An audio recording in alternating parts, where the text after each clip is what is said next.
Cumprimentos, amados, com a paz do Senhor. Chegamos à nossa 10ª videoaula da nossa revista de jovens, onde na oportunidade estaremos dando continuidade ao assunto da lição anterior. Desta feita falaremos a respeito do segundo momento da tentação de Jesus, o momento em que o diabo o leva ao pináculo do templo e sugere e o desafia que ele possa pular dali abaixo, visando levar Jesus a ser reconhecido pela sociedade judaica da época e por todos que tinham interesse de que se levantasse ali, que chegasse entre eles um Messias que fosse poderoso o suficiente para reprimir o exército romano. Nossa lição está baseada no Evangelho escrito por Mateus, no capítulo 4, do verso 5 ao 7, e também temos Deuteronômio, capítulo de número 6, do verso 13 ao 16. Essa é a nossa leitura bíblica em classe.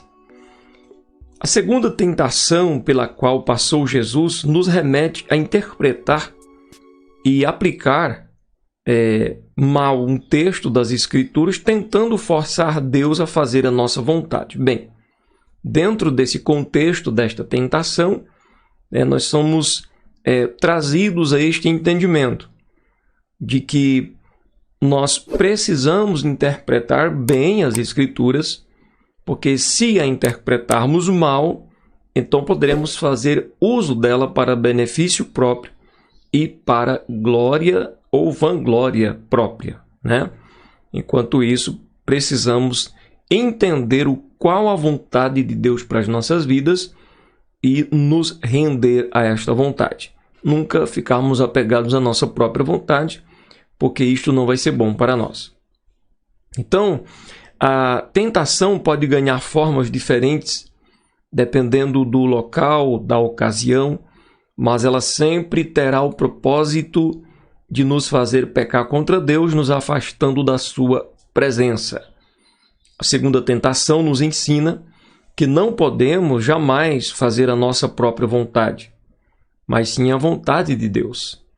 O Senhor é soberano e a sua vontade, por mais difícil que pareça, é sempre boa, agradável e perfeita. Aqueles que decidem fazer a sua própria vontade estão em rebeldia, e se não se arrependerem, vão acabar caindo nas muitas ciladas do inimigo. Nossa leitura bíblica diz o seguinte: então o diabo transportou a cidade santa e colocou sobre o pináculo do templo, e disse-lhe: se tu és o filho de Deus, lança-te daqui abaixo, porque está escrito: aos seus anjos dará ordem a teu respeito, e tomar-te-ão nas mãos, para que nunca tropece em alguma pedra. Disse-lhe Jesus: também está escrito: não tentarás o Senhor teu Deus.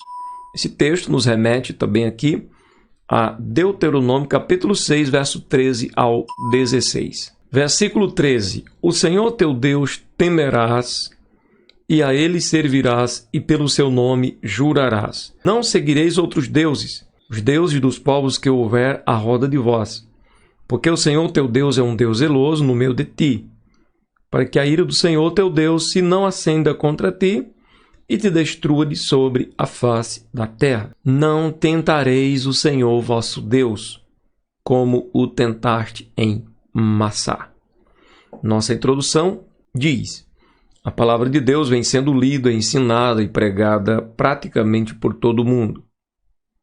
Ela tem o poder de mudar a vida das pessoas e nos revela o que Deus deseja que saibamos para sermos salvos, e igualmente cidadãos dos céus, para sermos salvos e igualmente cidadãos do céu. Entretanto, essa mesma palavra pode ser mal interpretada, é onde está o perigo, né? E mal aplicada. Foi isso que Satanás tentou fazer na vida de Jesus. Veja que Satanás nos mostra isso quando tenta pela segunda vez ao Senhor Jesus. Veremos nesta lição como podemos resistir à tentação de utilizar a palavra de Deus de forma equivocada e como o Senhor Jesus vence a tentação de aplicar mal a palavra de Deus e de agir sem consultar ao Senhor. Mateus registra que após a primeira tentação no deserto, Jesus é transportado à Cidade Santa e levado ao pináculo do templo.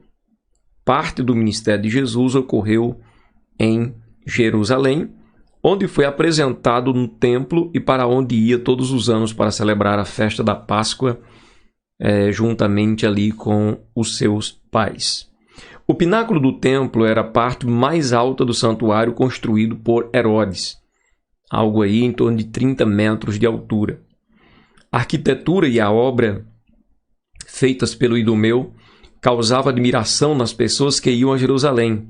Certa vez, até os discípulos de Jesus, em uma das idas ao templo, mostraram a estrutura da construção para ele. Era um lugar suntuoso e atraía a atenção das pessoas, tanto para cultuarem quanto para fazerem negócios, pois até vendilhões usavam o espaço do santuário. Era um lugar tão estratégico para a fé em Israel que qualquer pessoa que se destacasse no templo, ensinando, contribuindo ou operando algum milagre, seria lembrada por toda a população. Devemos observar que Satanás se utilizou do santuário, ainda que a parte exterior, como cenário da tentação.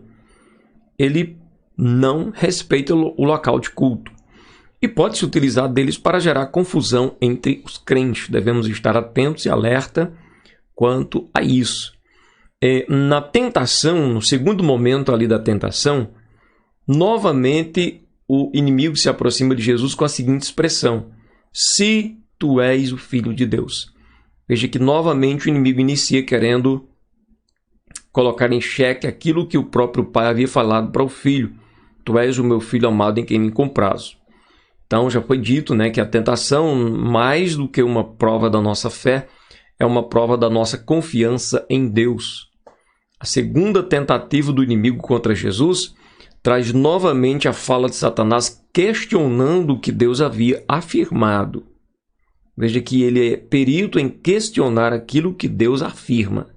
Ele não questiona, por exemplo, por que Deus deixou alguma coisa em suspense, na dúvida, em aberto. Não, mesmo as afirmações realizadas por Deus, ele costuma querer levar as pessoas a desacreditar. Jesus é o Filho unigênito de Deus e o próprio Deus Pai já o havia dito por ocasião do batismo de Jesus. Entretanto, Satanás tenta condicionar o reconhecimento da natureza divina de Jesus a uma ação inusitada, jogando-se ali do pináculo do templo. Olha que tentação, Veremos como Jesus, que se Deus já se pronunciou sobre o que somos nele, não precisamos dar ouvidos aos que duvidam daquilo que ele falou ao nosso respeito. Bem, tudo que Deus falou e que é para nossas vidas, não podemos permitir que surja dúvidas a respeito disso, porque Deus é fiel para cumprir aquilo que ele fala. E ele é Deus e ele vela para que a sua palavra se cumpra. Então o diabo disse: lança-te daqui abaixo. Satanás não coloca Jesus no pináculo do templo e o empurra de lá, por exemplo. Pelo contrário, ele o leva para o alto e incita Jesus a se jogar. Ele não empurra. Ele, primeiro, não tem autoridade para isso e mesmo assim não ganharia nada com isso. O inimigo só age quando algo lhe favorece. Então, empurrar o mestre lá de cima não favorecia o inimigo em nada absolutamente. O que favorecia era se Jesus obedecesse a essa sugestão, a essa tentação do adversário, porque para Jesus cumprir a vontade do Pai, para cumprir a obra da redenção, ele não precisava se autopromover da forma que o inimigo estava sugerindo. De forma geral, a tentação nos é apresentada como algo que dependerá de nós aceitarmos ou não. O inimigo nunca vai abrir nossa boca e colocar lá dentro aquilo que nós não queremos comer, por exemplo. Nunca vai obrigar os nossos olhos, dirigi-los sobrenaturalmente para algo que nós não queremos olhar, né? Mas o que ele faz? Ele estimula, ele arma ciladas, ele cria situações para ver se a gente cede às suas tentações. É possível que, ao aceitar essa tentação, um poderoso milagre, né, viesse a acontecer diante dos olhos dos frequentadores do templo. A sugestão do inimigo para Jesus era essa: olha, lança daqui abaixo, né? Porque o inimigo sabia que Jesus havia se esvaziado de toda a sua glória, de todo o reconhecimento, e que ele, claro, precisava ser crido pelas pessoas. Então ele fez ali, tentou dar uma mãozinha errada, né? Tentou dar um jeito errado ali para tentar Jesus a desobedecer o plano do Pai, a vontade do Pai, e traçar o seu próprio plano, visando aí buscar um poder ou uma glória, o que Jesus não estava interessado em fazer em hipótese alguma.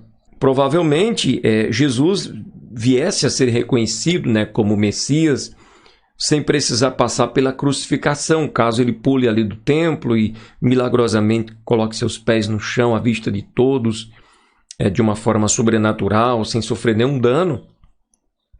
Porém, esse não era o plano de Deus, porque mesmo que as pessoas reconhecessem Jesus como alguém muito poderoso e não crescem nele como unigênito Filho de Deus e Redentor, e Jesus não necessitasse ser crucificado, os homens continuariam nos seus pecados. Os homens continuariam na velha criatura. Porque somente com a morte de Cristo na cruz do Calvário é que nós somos redimidos, é que nós somos restaurados à presença do Pai. Nós não somos restaurados à presença de Deus por reconhecer que Jesus é o Senhor. Nossa, realmente Jesus morreu na cruz por nós. Simplesmente um reconhecimento intelectual. Se Jesus faz esse milagre diante daquelas pessoas, as pessoas poderiam até reconhecê-lo como realmente é um grande mestre. Olha, que poder, pulou do templo aí, lá do pináculo, 30 metros de altura, tocou no chão levemente como uma pena, esse é o Messias que esperávamos e tal. Porém, os seus corações continuariam dominados pelo pecado. Somente a morte na cruz, Jesus derramando o seu sangue, é que é capaz de transformar a vida do homem e da mulher. A cruz era o caminho necessário a ser trilhado por Jesus para que pudéssemos ser salvos. Há um caminho que necessita ser trilhado. O inimigo muitas vezes nos tenta desviar desse caminho. E ele, para isso, faz o quê? Distorce a palavra de Deus. Ele disse para Jesus: olha, os anjos vão guardar você. Mas os anjos de Deus, segundo o ensino das Escrituras, ele nos guarda dentro da vontade de Deus. Não é na hora que eu quero, o que eu penso, o que eu imagino. Vem cá, anjo, me protege aqui. Deus disse que os anjos são espíritos ministradores que trabalham a favor daqueles que hão de herdar a vida eterna. E isso é verdade. Mas eu não posso tentar a Deus imaginando que Deus vai enviar um anjo para me livrar, mesmo quando o que eu estou fazendo é contrário à sua vontade. Entende? Não posso fazer isso. Os anjos, eles atuam por orientação divina e não de acordo com a conveniência humana. Aquilo que me seja conveniente. Não é verdade? Então, entretanto, apesar de a palavra apontar que Deus provê proteção angelical aos seus servos, contar com essa mesma proteção divina quando cientes de que o caminho que estamos trilhando não nos foi orientado por Deus, aí é perigoso.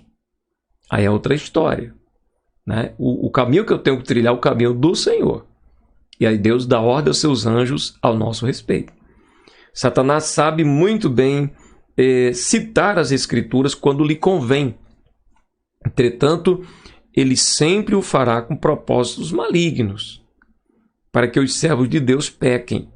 Suas hostes criam doutrinas de demônios, induzindo incautos a ler as Escrituras pela metade, desrespeitando o real sentido do texto, que já é definido, né? E criando assim meios de se beneficiar, se autopromover fora da vontade do Senhor. Não é isso que Deus quer para nós. Precisamos estar amando a palavra de Deus, guardando a palavra do Senhor e não ceder para as tentações. Geralmente o inimigo costuma tentar facilitar as coisas para a gente, né? Mas não é essa a vontade de Deus. A vontade do Pai não era facilitar as coisas para Jesus. Era que ele cumprisse a sua missão por amor à humanidade. Assim também nós nos dias atuais. Temos que levar nossa cruz, mas o inimigo está dizendo que não precisamos levar a cruz. Temos que trilhar no caminho estreito. O inimigo está dizendo todos os dias que a gente não precisa trilhar por caminho estreito. Que Deus deu tudo para nós e que nós podemos desfrutar de tudo. E é uma grande mentira do adversário. Não é verdade? Se Jesus cedesse à tentação e fosse guardado pelos anjos, quem sabe, provavelmente, convenceria as multidões de que ele era o Filho de Deus. Contudo, a mensagem do Evangelho não pode ser um espetáculo para convencer as pessoas como uma mera atração. E Jesus não seria um espetáculo nas mãos de Satanás. Então não podemos viver dentro do contexto de que posso fazer o que eu quero desde que isso me beneficie. Não. Temos que fazer o que Deus quer. Ele é que é o Senhor, nós não somos os senhores. A segunda tentação nos mostra que não podemos fazer a nossa própria vontade, mas buscar sempre a de Deus. Se nós oramos, seja feita a tua vontade, tanto na terra como no céu, devemos entender que não podemos fazer nada que venha colocar em prova o nosso Senhor. Não temos o direito de realizar certas ações e acreditar que o Senhor tem a obrigação de atender ao que estamos tentando fazer ou de impor a Ele os nossos planos. Como se Deus fosse um servo e nós os senhores. Olha, Deus, é o seguinte, eu quero fazer isso, eu vou fazer aquilo, o Senhor tem que aprovar, o Senhor tem que confirmar o decreto que o Senhor faça isso. Deus é soberano, nós devemos nos submeter aos seus planos, aos seus propósitos, e Ele nunca vai se submeter aos nossos propósitos.